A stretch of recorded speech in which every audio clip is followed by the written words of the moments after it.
Hello. After we have learned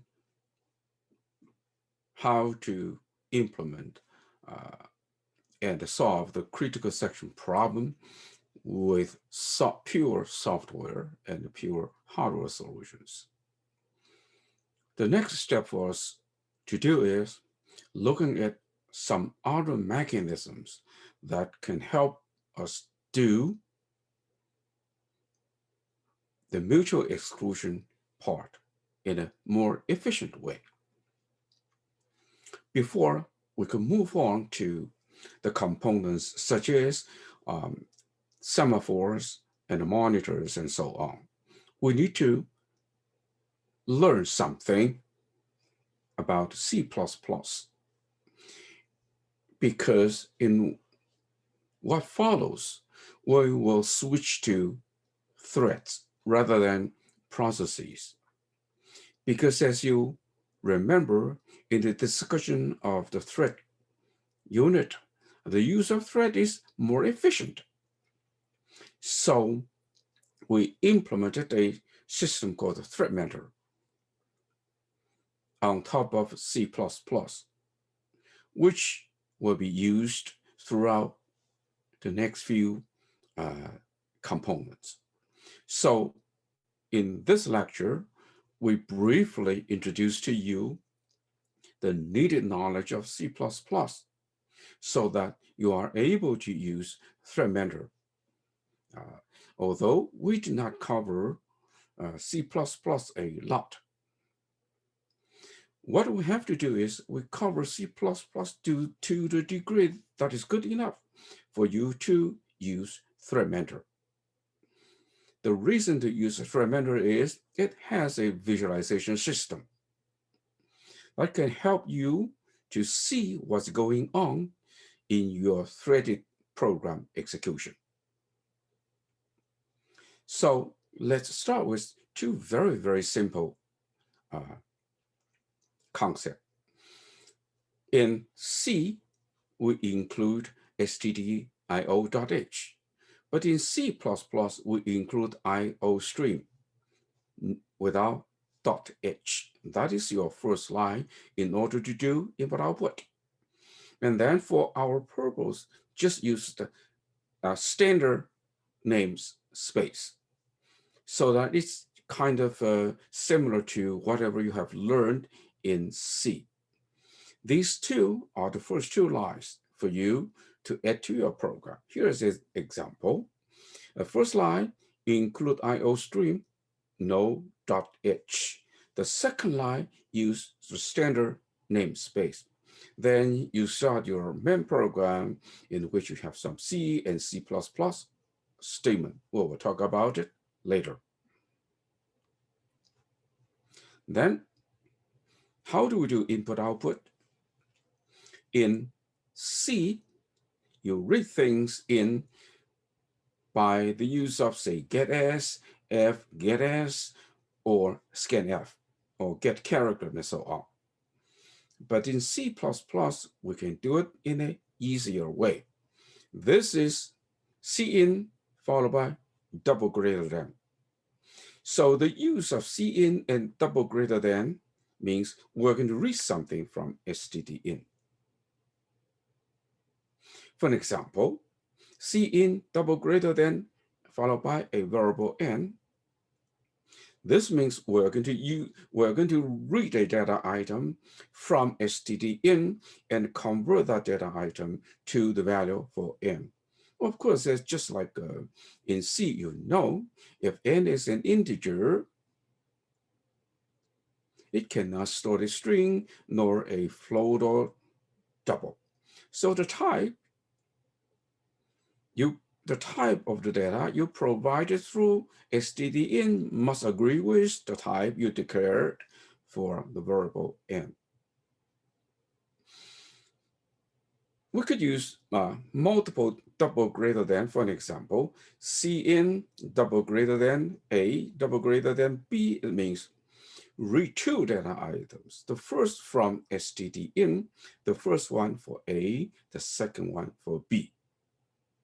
So in this way, cin is easier to use than scanf.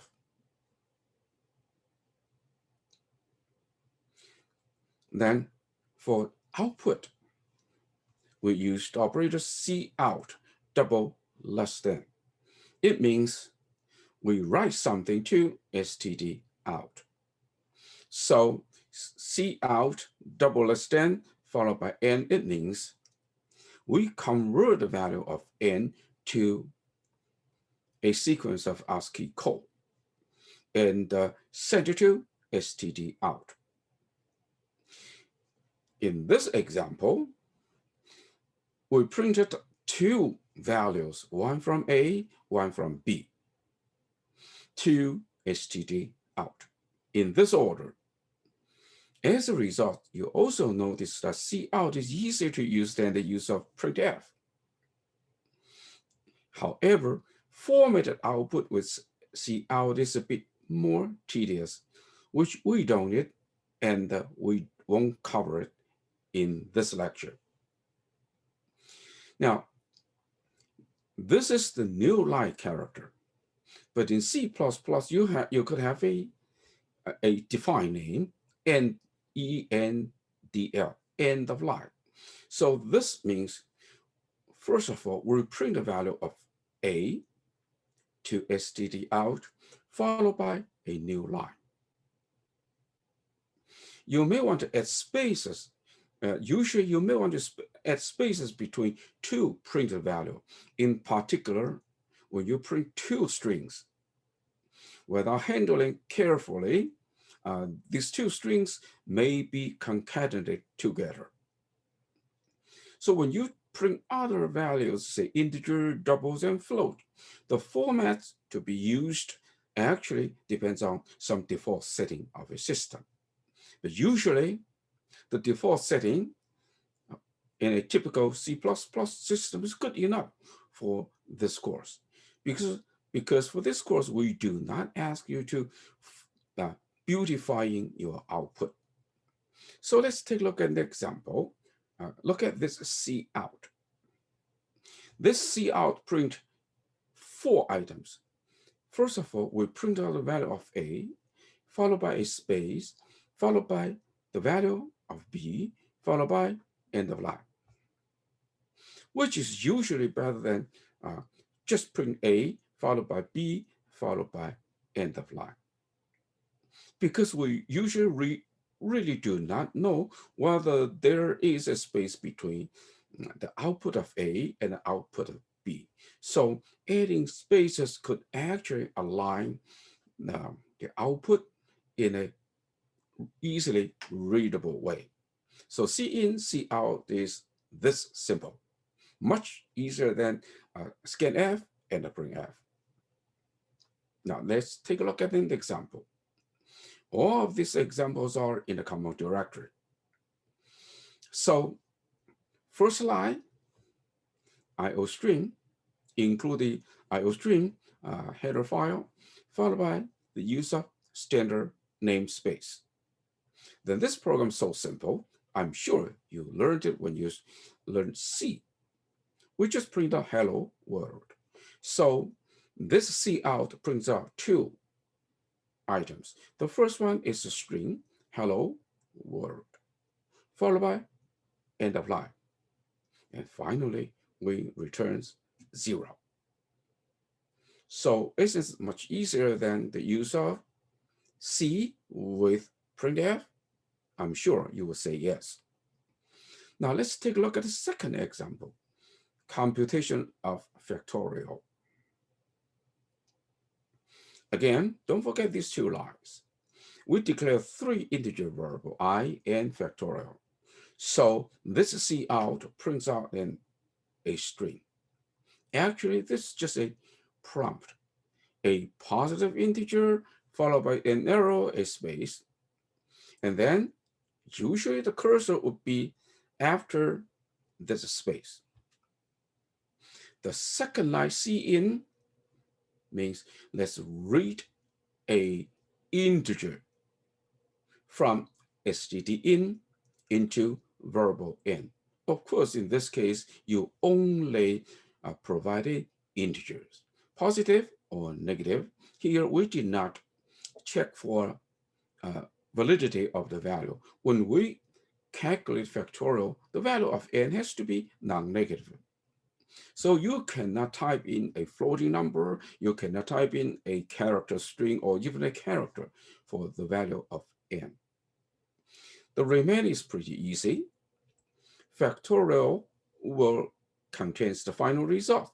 So initial factorial to 1 and iterate n times. Every time we simply multiply the value of I to the previous value of factorial, the result will be saved back to factorial.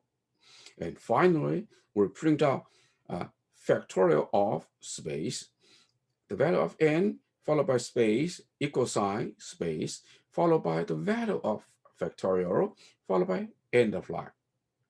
And then we return 0. Now, many computer science students may not notice the risk when you run this program. The value of n does not have to be very large. You would get trouble in saving the value into factorial. So I strongly encourage you to download this program, change the type of in and factorial to long. The types for in and factorial to long, and run this program. And try to input a value of n such as, say, 25. What will happen? What will happen? Watch your output. Strongly encourage you to do that in order to gain some experience. These are kind of unexpected results. A computer science student should know what you have. If the value of n is rather large, and actually 25 is not very large. So please do it, because you just modify the program in the common directory. Now, the next topic is class. You have learned in Java. A class is just a type similar to a data structure. But a class type normally has member functions and member variables. So here is an example. Here, a class named sum and product is defined. A class, just like in Java, we have the public section and the private section. Here, the public section has two integers, a and b. And we have 1, 2, 3, and 4 functions. They return void. And in the private section, we have two variables, my sum and my product. So actually in C, you could also have a protected section, but in this class, we won't use it. So everything you declare in the public section can be accessed from outside of this class. Everything declared in the private section can only be accessed inside this class. Inside this class means when you call a member function of this class successfully, then the execution enters this class. And as a result, all public and the private entities are available. And don't forget the semicolon. If you don't have the semicolon, sometimes you may get some probably not very understandable message from a compiler. So let me quickly go through it. Class is a reserved word followed by the name you assign to that class. The class has a public section and a private section. Everything you declared in the public section can be accessed from outside of this class. Everything declared in the private section can only be accessed when execution enters this class through some member functions. And always remember to have a semicolon at the end of this class definition.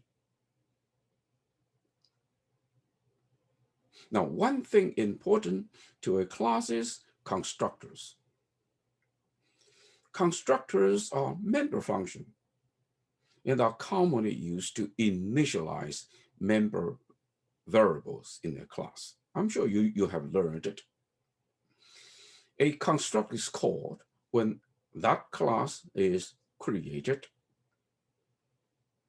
So a constructor of a class has the same name, function name, as the class name. So in C++, a constructor definition cannot return a value, not even a type. You cannot even have a void there. So the meaning of this constructor is, suppose you want to construct a house.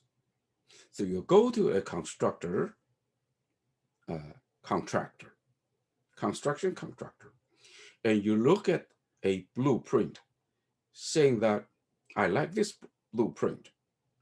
That blueprint with dimensions clearly specified. It's just a blueprint. It's not a house. So that is just like you define a class. In order to move into that house, you need to have that house constructed with living room there, dining room there, bathroom here, and so on. And of course, you must have your furnitures. So constructors are used to put everything in the original layout so that you could actually use it.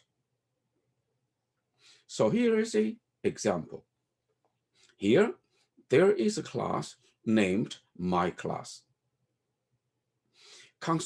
Here is a constructor. Constructor usually is in the public section. So the constructor has the same name as the class. A constructor can have a list of arguments. Due to polymorphism, you could have multiple constructors with different set of arguments. So notice here, this constructor only has a name there, followed by argument. There's no return type because a constructor is not allowed to return anything, not even void. So to write your constructor, you simply write it as a function. So class intn is here. So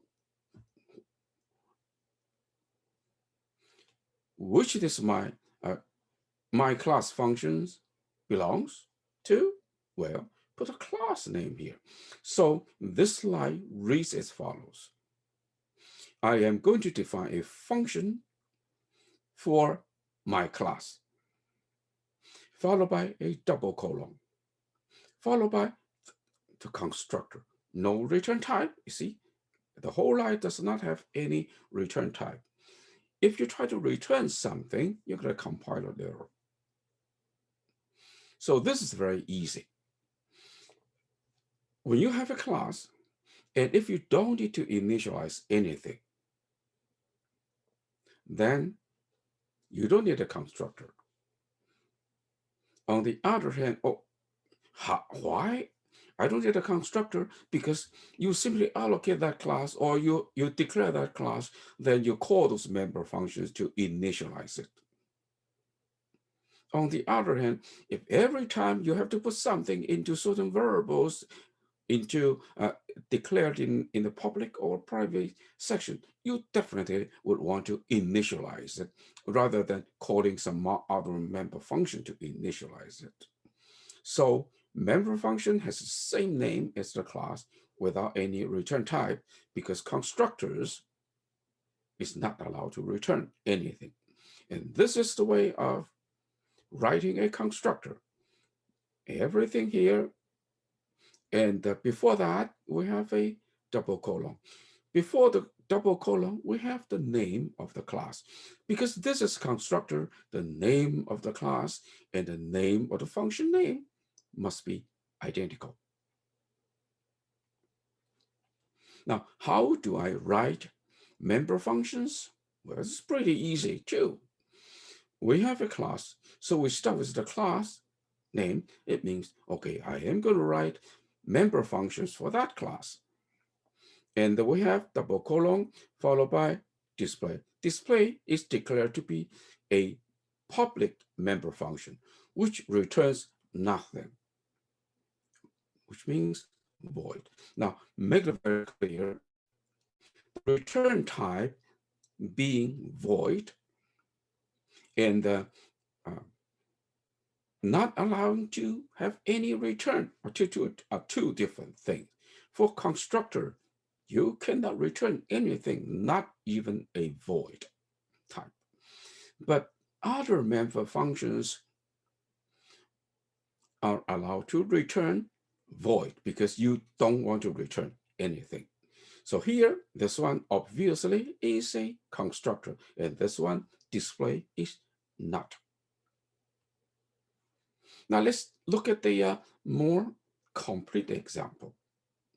This is a account management, a very simple one. The program file is here. So don't forget these two lines. So here we define a class. Look at here. Don't forget this semicolon. I define a class called my account. My account has two sections, public and the private. The balance of my account, named balance, is declared in private. Of course, you don't want anyone who knows this class to access your balance of your account. Therefore, it's much better to declare it in the private section. Now, for the public part, we have 4 functions. What is it? The constructor.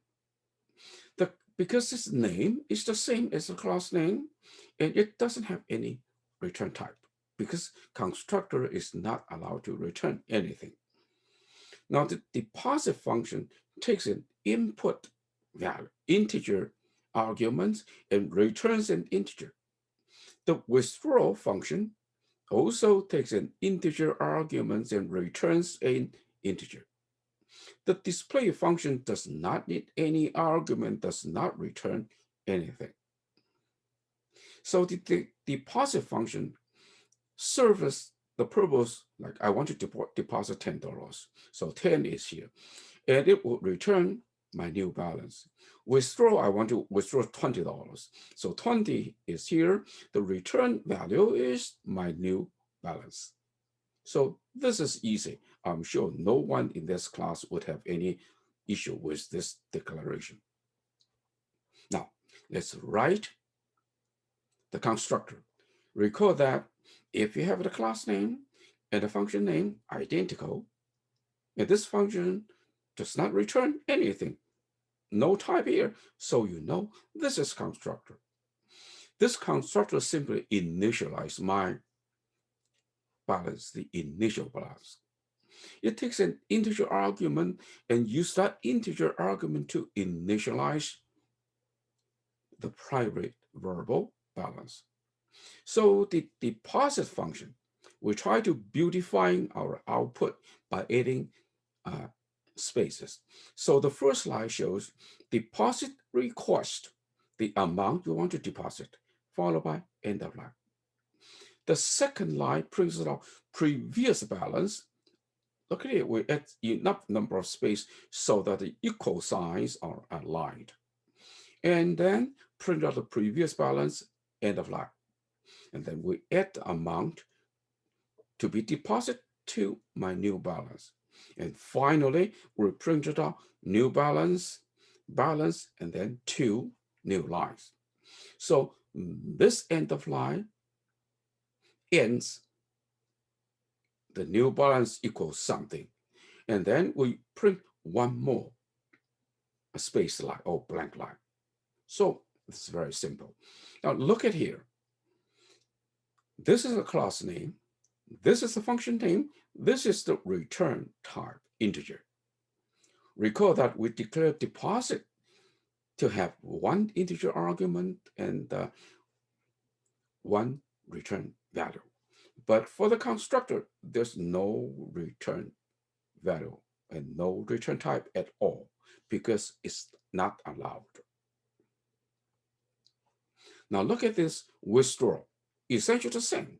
I want to withdraw this amount of money, print out my request and the previous balance, and subtract this amount from the previous balance. We get a new balance and print out new balance. The display function prints out my current balance and followed by two end of line. That is, the first end of line ends here. The second end of line prints out a completely blank line. So now we have finished our class definition, included writing all the functions for that class. We also added a constructor for that. Then we should write a main program to use it. And this is the main program. Remember, my account is a class. It's not a variable, it's a type, a class type. So here we declare a variable new account. New account is a variable of this type.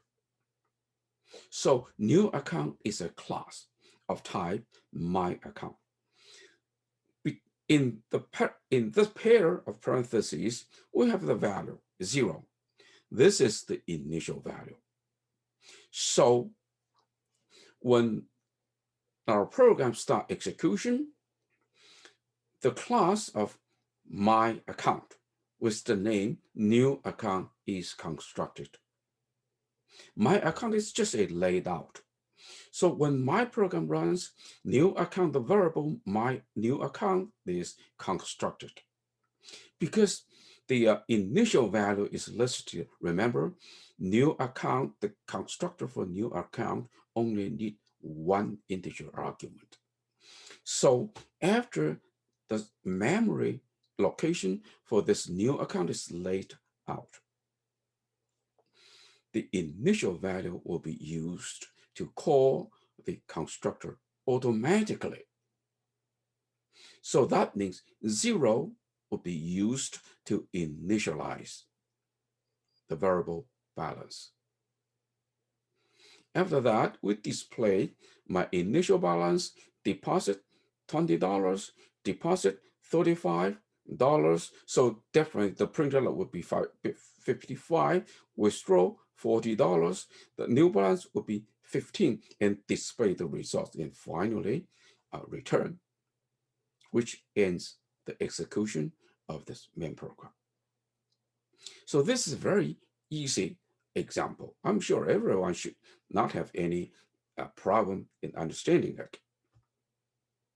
Of course, we could use pointer because in C, C++, the use of pointer is more common.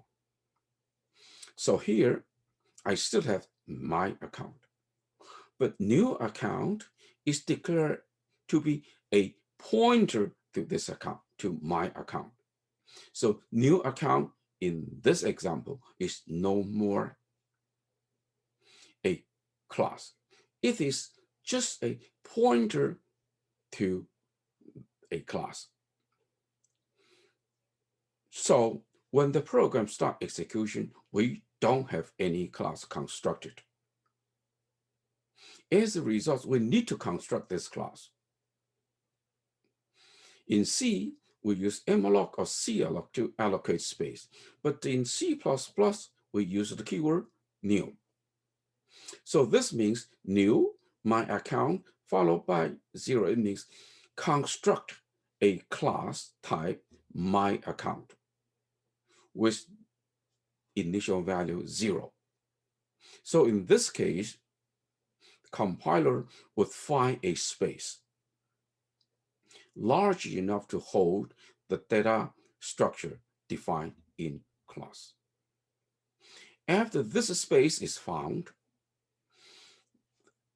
the compiler will automatically call my account constructor, giving it 0 to initialize the private variable balance. After it is done, the pointer to this area will be returned and saved into new account. So after this, after the first executable statement, we have allocated dynamically a data structure or a class initialized to 0. That pointer is saved to here. So because we used pointer, so everything is changed to the reference rather than dot, dot, dot, dot. So when the first line in the previous example, which new account dot display, but now new account is no more a class. It's just a pointer to a class. And therefore, this line means I'm going to call the function of display that is accessible in a class through new account. So then deposit $20, deposit $35, withdraw $40 and display the final result and return. So in this example, we change the dot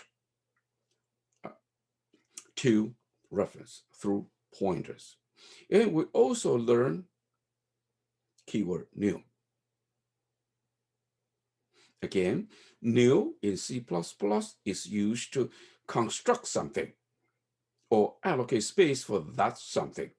In this case, my account is a class. So new, a class means construct a class somewhere.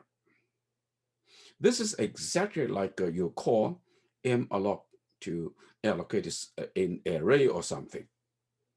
And in the parentheses, it's going to be the initial values.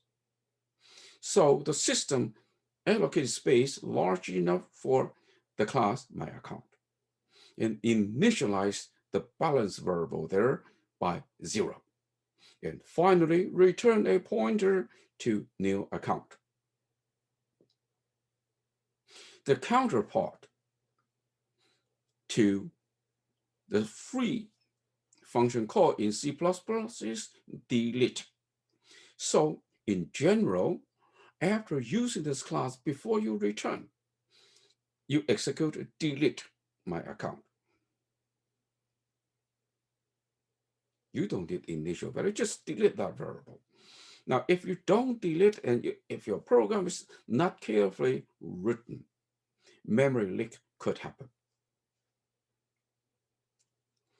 So now we know the basics. This is what we need at least 50% of the time for the use of ThreadMentor to write 30 program. Now we need to know a bit more, something handy in C++. Some people love it because it's very handy. Some people hate it because there are so many ways to do the same thing. In programming language design, it means it's not orthogonal. The meaning of a language being orthogonal means if you want to do something, there's only one way to do that. The C++ is so complex. There are so many shorthand and many handy things, but it's all your preference. If you don't like it, you don't use it. So here, let's define a class called numbers. This class numbers has 2 items in the public section. There could be something else, but it doesn't matter for this example. So in the public section, we have a variable called lower, a variable called upper. So definitely when you see this, you know this is a constructor because it doesn't have any return type. So its name is also the same as the class name. It has 2 arguments. Actually, these 2 arguments, when you call constructor A is used to initialize lower. B is the value of B is used to initialize upper. So without using this part, you just write a member function, numbers, double colon, numbers int A, int B, and then you could write lower equals B, upper equals B. Lower equals A and upper equals B. You can do that. But C++ allows you to use the following. After your original function header, you add a colon. Then you have multiple pairs. Okay, if you have two arguments, you could have more of these pairs. Each pair has something like this. A verbal name you declare in public or private section. A parenthesis followed by an argument. So this means you're going to use the value of A to initialize the verbal lower. This pair means we're going to use the value in argument B to initialize the public verbal upper. Whether you like it is your choice. Then we'll talk about inheritance. You should be very good in it because you learn Java as your first programming language. So deriving a class from an existing one is referred to as inheritance in C++. The newly created class is a derived class, and the class from which the derived class is created is a base class. Now, remember that in the derived class, you derive everything that is allowed to be derived from the base class. But the constructor and the destructor of a base class is not inherited. What does that mean by this third bullet? Of course, in your base class, you have your constructor, right? As long as you need to initialize something, you put a constructor there. Now, if a class is derived from your base class, do we need a constructor for the derived class? It all depends. But keep this in mind. The constructor written for the base class will not be inherited into the derived class. So in that way, you have to explicitly access the constructor of a base class. And furthermore, a derived class may want to initialize something in the base class. Then you call the base class constructor directly. By the same reason, if the derived class wants to initialize something of it rather than something in the base class, then your derived class must have its own constructors. So the syntax for this inheritance in C++ is very similar to what you have learned in Java. The first line divided by a colon. I am defined a class with a name. This is a derived class name, followed by colon, followed by public.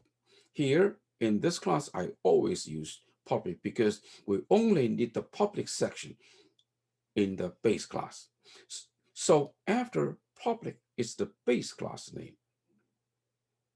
So the first line indicates that the class, derived class, inherits everything in the public section of the base class. So this class has everything in the public section of the base class. Of course, the derived class could define more in its public section and something in its private section. If it is needed, you have a derived class constructor. This name is the same as this one rather than this one, because you cannot write a constructor of the base inside your derived class. Now, let's take a look at a simple example. Look at these two. I will explain it to you later on. And also notice this one, which was discussed earlier. So this is the program name. Here, I define a class called base. This class base doesn't have any private section. It only has a public section.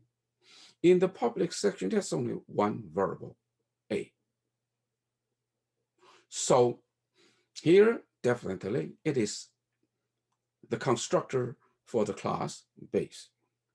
It takes an integer argument, which is used to initialize the variable a, and then print out base has the value of a and end of line. So very simple. When we create a class base, the value you provided to the constructor of class base will be used to initialize the only public variable in class base. And then the constructor simply prints out the newly initialized variable a. So what does that mean by this red section? Of course, without equal 10, you know, just intx, it means I have a argument, integer argument named x. But if you put an equal sign followed by a value there, it means if you do not provide that argument, 10 will be used as a default. That is, if you don't provide x, that is, you do not provide the arguments, then 10 will be used as a default. So when you call the base function without giving it anything, then x is going to be 10. And 10 will be used to initialize the variable a. And here, the constructor will print out base has 10, followed by a new line. So this is the base function. Then let's take a look at the derived class.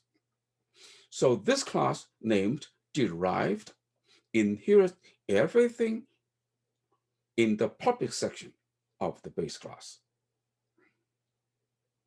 The derived class has a variable x, and it also has its own constructor because the name is the same and it doesn't have any return type. Again, this derived class constructor takes an integer argument. If you do not provide it, the default value is 20. So when you call, or the system calls the constructor for you, if you have a value for m, fine. If you don't have value for m, then x will be used to initialize x. So in this case, we printed out derive has the value of x followed by end of line.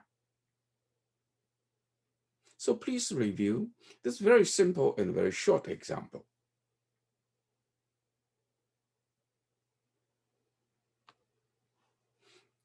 Now let's do something interesting. So here, I declare x to be a class of type base, y to be a class type of derived.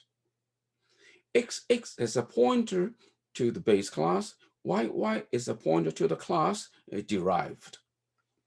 So let's execute this program.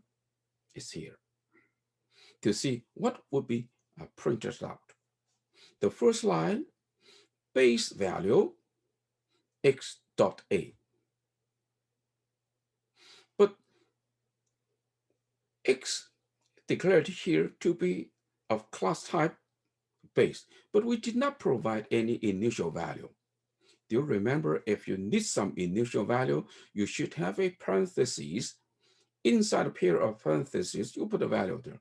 We don't have it. Therefore, the constructor, when x, the value for x or the memory for x is laid out, 10 will be supplied to initialize the value a. So here, this line, x dot a will print out 10. Now, when we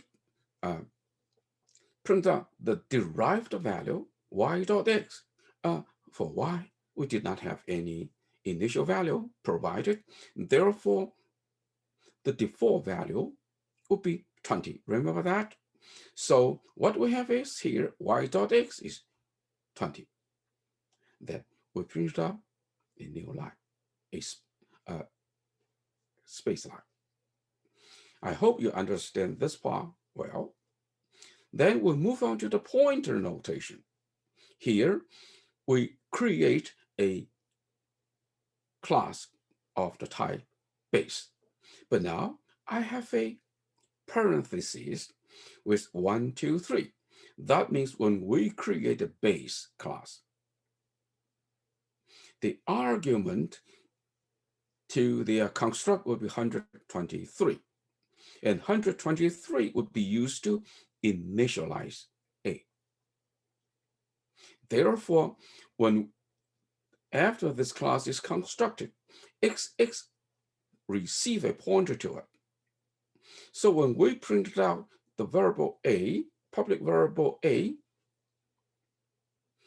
pointed by the verb by XX, the pointer XX, you can expect that the output will be 123. By the same reason, when we created the derived class giving it 7, 8, 9, this 7, 8, 9 will be used to initialize the variable x declared in the derived class. So here will be, what will be printed by this one? 789. So please go through this very simple example. Understand how these initial values are initialized, and how will you be able to put some default initial value in your constructor.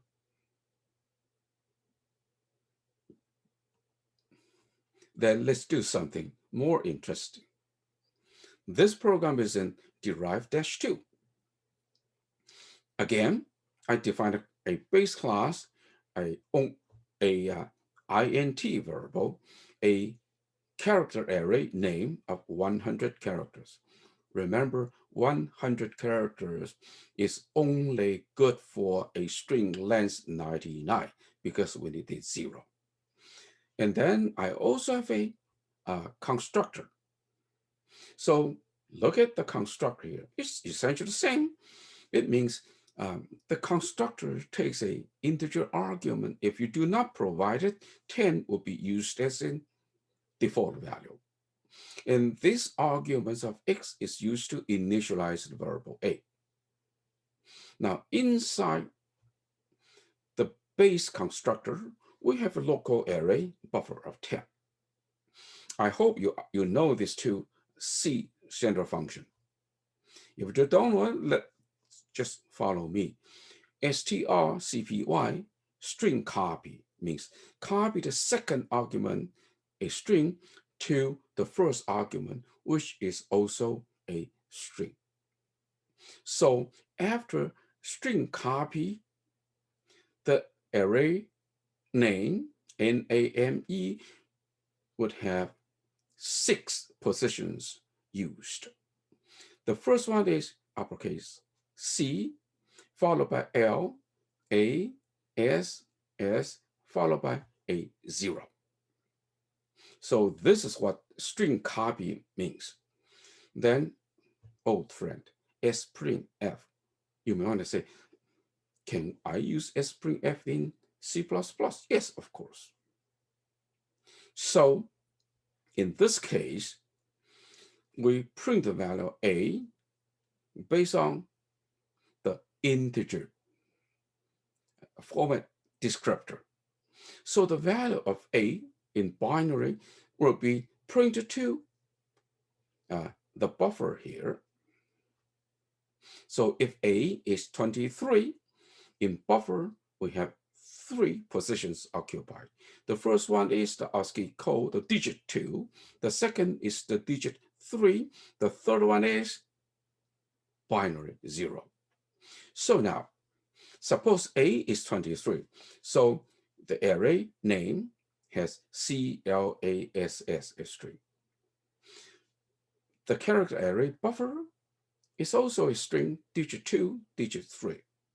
So string cat means string concatenation.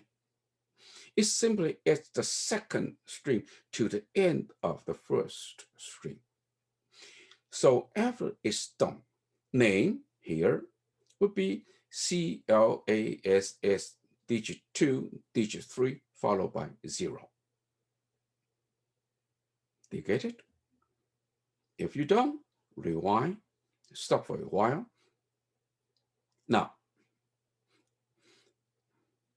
the final statement in the constructor prints out the base has the value of a space followed by the string we constructed and then print it out. Finally, ended by an end of line. So this is the base class. Now let's move on to the derived class. The derived class is very simple and illustrates something interesting for you to understand. We mentioned it earlier when we talk about inheritance. Here, I define a class named derived. This class derived inherits everything in the public section of the base class base. And this derived class has nothing to declare except for a constructor. This constructor has an integer argument, m. And if you do not provide any integer arguments, 20 would be used. So this integer argument, look at it, colon. It means we are going to call the base function's constructor, giving it the value of m, 20. So basically, in this case, the derived class does have a constructor, but because the derived class has nothing to be initialized, however, it must initialize the base class. So the argument supplied to the derived class is supplied to the constructor of the base class. Then let's look at the main program. We define a class called X of type base. We supplied 23. So as we mentioned, when we print the value, the base something x dot x name is going to be class 23. Although the constructor would also print the same thing. Now, Y is declared to be a derived class with initial value 7, 8, 9, 10. So 7, 8, 9, sorry, is supplied to the integer argument m. And this m will be used to initialize the base value a. So when the derived name is printed, so what is it? Y dot name. Remember here, Y inherits everything from the base, and name is a public thing in X. So Y has it. So when we print a Y dot name, what we get is class 7, 8, and 9. So these are good enough for us to do ThreadMentor programming later on. Because frequently, when we create a thread, create an entity under the control of ThreadMentor for visualization purpose, you need to construct some name. Those names are Names are available in nearly all classes defined in ThreadMentor. Now, we need to learn some concept, how to organize your program and how to compile your program. Normally, our program, when you design a class, normally we cut your definition into two portions. The .h portion. The .h portion is referred to as the specification part. The .cpp portion is referred to the implementation part. Why we divide .h, the implementation of my class, into .h and .cpp? It is because frequently people wish to use your class would only need the .h, the specification part. They don't need your .cpp. And if you are a professional programmer writing classes for some very tough job, you want to sell your class. And when people purchase your class, you just provide .h. Because in .h, the user knows what kind of variable I have access to it, what kind of functions I can use it. And your .cpp could be compiled to an object file. So instead of giving your user .h and .cpp, you give your user .h and .o. The .o file is the compiled results of the .cpp. This is usually referred to as the separation of policy and the mechanism. The policy part is the specification, telling what should be done. The .cpp in the implementation is referred to as the mechanism. That's how do you do it. So the mechanism, usually you don't need to provide to your user. What you need to do is provide them with your .o file so that everything they access through the .h specification will be available. Now, previously, we have my account. That is .h file. We just saw it. Now, in order to implement my account.cpp, this .cpp file should contain all the constructors or member functions written for this class. So in this .cpp, there's no class definition because the class definition is in .h on the previous slides. So we need to include my account.h in order to know what my class layout is. Then I put all of my functions here, say my member, my constructor, deposit function, withdraw function, display function, so on and so forth. These are in the my account.cpp. So now you prepared two files. The first one, .h. The second one, .cpp. .cpp is the implementation file for your .h, the specification files. Now, when it's ready, your user could use a .h and your .o file to write their program. For example, this account.3.cpp file simply include .h. To include .h is to know what kind of specifications are there so that I know what is the function corresponding to my need. So here, declared it and written everything just like previously, But now we cut off the .h, cut off .cpp of my account. Then, remember, now we have 3 files. The first file is .h, the specification. The second file is .cpp, the implementation. The third file, which is also .cpp, is my application program.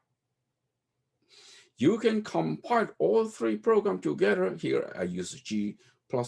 You could use GCC as long as you know how to find the C compiler or even CPP, C++. Just check your system. So in this program, I am going to compile my .cpp file into the application program with -o output compile to account.3 because account.-3 is my application. So I compile all 3, my main program and the CPP file to the application I want to use. So this is the easiest one. Or, as I mentioned to you, if you are a professional programmer selling your software, you design a rather large class. You don't want to share the source program. You only want to sell it. So what you need to do is you compile your .cpp, this one, to a .o file. This is what we're going to do. So this compiles my account.cpp with the switch that C, meaning only compilation. The output would be the file named myaccount.o. Remember, in the discussion of the process, we explained this compile, link, and load procedure. So if I use -c, I compile this .cpp to myaccount.o. Now, you provide your myaccount.h, the specification file, and the myaccount.o, the object file, to your user. When your user receives your myaccount.h, the specification, your users know what are available in your .o. So what they need to do is they write their application and compile their application with your object file. The output file is, of course, the name of their app. So in this way, you hide everything your .cpp from your user. So why is this procedure important? As I mentioned, it's referred to as the separation of policy and a mechanism. Or if you like, you just want to say it's a separation of specification and the implementation. The reason is very simple. Specification and the implementation could change very frequently. Let me just use a policy and mechanism. Suppose you are the only programmer hired by your boss. Your boss asks you to write a program. Your boss is also a programmer, but not as good as you are. So your boss asks you to write a program for him. He is a numberholic, prefer to collect all sorts of strange numbers, like a prime number, Mersenne number, so many strange numbers. So he asked to write a program for him to, whenever he got a strange number, he simply file that number. And he could write his own main program for sure. So what you need to do is, your very initial thought would be, oh, he wants just to file the number. And probably he has some additional. You get a number. Before you file that number, of course, you do a search whether that number is already there. but you are a newly hired programmer. You don't know how many number your numberholic boss would want to fire. So initially, you write a class. That class has a private array, say, of 100 integers, or probably you may want to think 100 long. And then you have probably a member function, insert. That insert function, and also your boss may want to search. So the search function simply take an argument and search the private array to find out whether that number is already there or not. If it's already there, you don't have to fire it. For the insert program, the insert function, that insert function uses search function to find whether that number is already there. If it's already there, return some message saying that the number you want to file is already there. And if the number is not there, then you filed it. So you give your boss your number insertion.h and a number insertion.o. And your boss is able to write his own program, numberholic.cpp, and compile and file numbers. But sooner or later, because your boss is a numberholic, your array is only 100. Sooner or later, you'll find out, oh, 100 is not enough because your boss tried to file 101 number. What would you do? Oh, that's pretty easy, because if you get the 101 number, you have no way to save in that array. So you simply create a new array and move that 100 number to the first 100 position and put that the 101 first number into the 101 location. That's fine. And you recompile the .o and give it to your boss. So your boss actually does not know the size of your array. So he keeps filing, and so on. Now, what if you allocate a rather large array, say 10,000? Someday he may complain.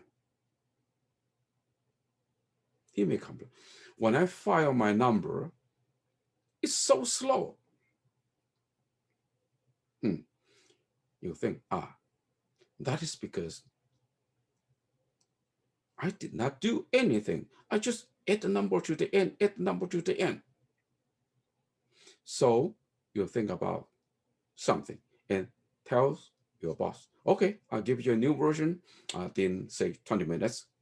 You simply, so every time when you find a number, you use a insertion sort, or use it to find this location, use binary search.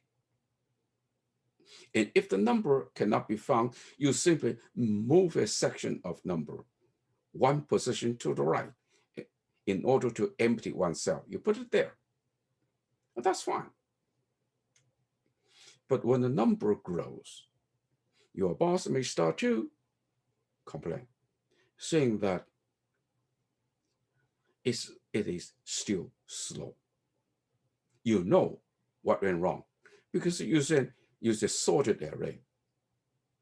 So in that way, you want to build a tree for that binary tree, or not even a binary tree, it's a completely balanced tree. So in this way, as long as a memory is good enough, your boss could keep adding knots, and you rebalance the tree. So in this case, your boss does not change his policy, insert in the search. And your boss probably never uses search because it's just insert. And if the insert reports that number is not there, fine. File it. If it's there, I know it's there. So in this case, the mechanism for you to implement this insert policy change from time to time as long as you find some better implementation. However, on the other hand, what your boss changes his mind so frequent, he may want to say, in addition to insert, I want to add something more. I want to delete some number because those numbers are no more interested. So in this case, policy changes. When policy changes, of course, your mechanism changes as well. So in this way, if we separate a policy and the mechanism, so the impact of mechanism change or policy change would be rather minimal. Now, if you code everything into a big program, it's rather difficult for you to adapt to this frequent change. And this is why we always encourage you to organize your program into .h and .cpp and write your program separately as a separate program. In all ThreadMentor programming assignment, you are always forced to do that. So this ends our first very, very basic introduction to C++. The next lecture is ThreadMentor Basics, telling you how to use ThreadMentor to create threads. And that's good enough for you to do a simple exercise, just like programming assignment 1.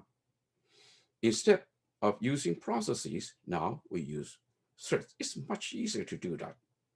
The third lecture, which is short,